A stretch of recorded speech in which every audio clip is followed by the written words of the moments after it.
कि बिहारी लाल की जय, सनातन धर्म की जय, श्री भगवद गीता की जय। आज भगवद गीता का 15वां अध्याय है। 15वां अध्याय है पुरुषोत्तम योग। 15वां अध्याय है पुरुषोत्तम योग। इसमें भगवान ने कहा है, क्या कहा है? इसलिए भगवान ने कहा जाता है कि एक शाश्वत असत्य वृक्ष है जिसकी इन्हें तो ऊपर ही की ओर है और शाखाएं नीचे की ओर, तथा पंक्तियां वैदिक श्रोत्र हैं। जो इस वृक्ष को जानता है वो वेदों को जानता है।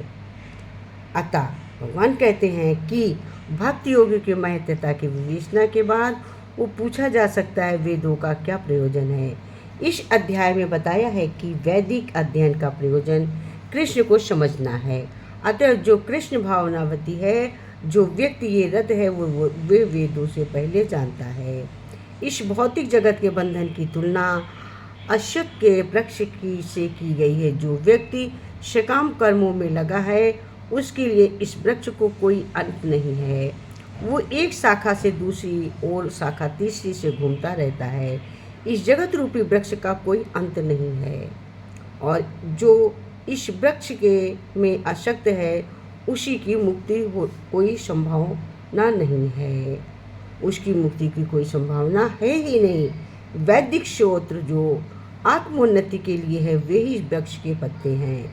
इस वृक्ष की जड़ें ऊपर की ओर बढ़ती हैं क्योंकि वे इस ब्रह्मांड सर्वोच्च लोक में प्रारंभ होती हैं जहाँ पर ब्रह्मा स्थित है। यदि कोई इस मोह रूपी अविनाशी वृक्ष को समझ लेता है तो इससे बाहर निकल सकता है।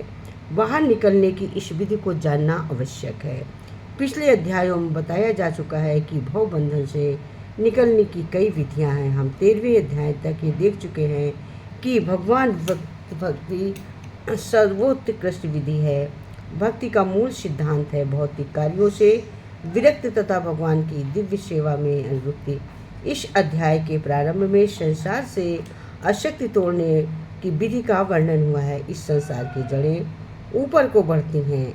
इसका अर्थ है कि ब्राह्मण के सर्वोच्च लोक से पूर्व भौतिक पदार्थ से क्रिया शुरू होती है। वहीं से सारे ब्रह्मांड का विस्तार होता है जिससे अनेक लोग उसकी शाखाओं के रूप में होते हैं। उसके फल जीवों के कर्मों के फल के अर्थात धर्म अर्थ काम तथा मोक्ष के द्योतक होते हैं। यद्यपि इस संसार में ऐसे वृक्ष का जिसकी शाखाएं नीचे की ओर हो तथा जड़ें ऊपर की ओर हों कोई अनुभव नहीं है, किंतु बात कुछ ऐसी है। ऐसा वृक्ष जलाशय के निकट पाया जा सकता है। हम देख सकते हैं जलाशय के बट पर आगे वृक्ष का प्रतिबिंब जल में पड़ता है तो उसकी जड़ ऊपर तथा शाखाएं नीचे की ओर दिखती हैं। दूसरे शब्द में ये जगत रूपी वृक्ष आध्यात्मिक जगत रूपी वास्तविक वृक्ष का प्रतिबिंब मात्र है। इस आध्यात्मिक जगत का प्रतिबिंब हमारी इच्छाओं में स्थित है। जिस प्रकार वृक्ष का प्रतिबिंब जल में रहता है, इच्छा ही वो इस प्रतिबिंब भौतिक प्रकाश में वस्तुओं के स्थित होने का कारण है। जो व्यक्ति इस भौतिक जगत से बाहर निकलता है उसे वैकल्पिक अध्ययन के माध्यम से इस वृक्ष को भली भांति जान लेना चाहिए। फिर वो इस वृक्ष से अपना संबंध विच्छेद कर सकता है। ये वृक्ष वास्तविक वृक्ष का प्रतिबिंब होने के कारण वास्तविक प्रतिरूप आध्यात्मिक जगत में सब कुछ है। ब्रह्म में निर्वेशवादी इस भौतिक वृक्ष का मूल मानते हैं और संख्या दर्शन के अनुसार इसी मूल से पहले प्रकृति पुरुष और तब 3 गुण निकलते हैं और फिर 5 स्थूल तत्व, 5 महाभूत, फिर 10 इंद्रियां, मन आदि।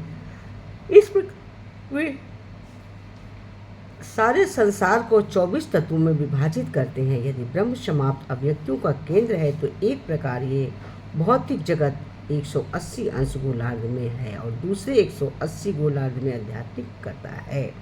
चूंकि ये भौतिक जगत का उल्टा प्रतिबिंब है अतः आध्यात्मिक जगत में भी इसी प्रकार की विविधता होनी चाहिए।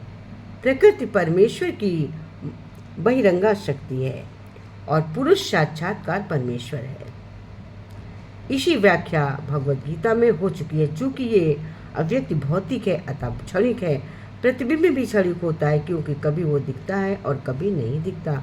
परंतु वो सूत्र जहाँ से प्रतिबिंब होता है शाश्वत है। वास्तविक व्यक्ति के भौतिक प्रतिबिंब का विवेचन करना होता है। जब कोई कहता है कि अमुक व्यक्ति वेद जानता है तो इससे समझा जाता है कि वो इस जगत की आसक्ति से विच्छेद करना जानता है।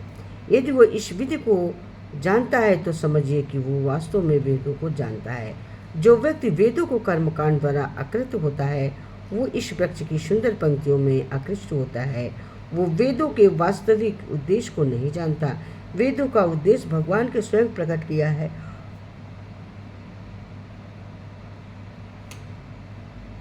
और वो है इस प्रतिबिंब वृक्ष को काटकर आध्यात्मिक जगत के वास्तविक वृक्ष को प्राप्त करना है।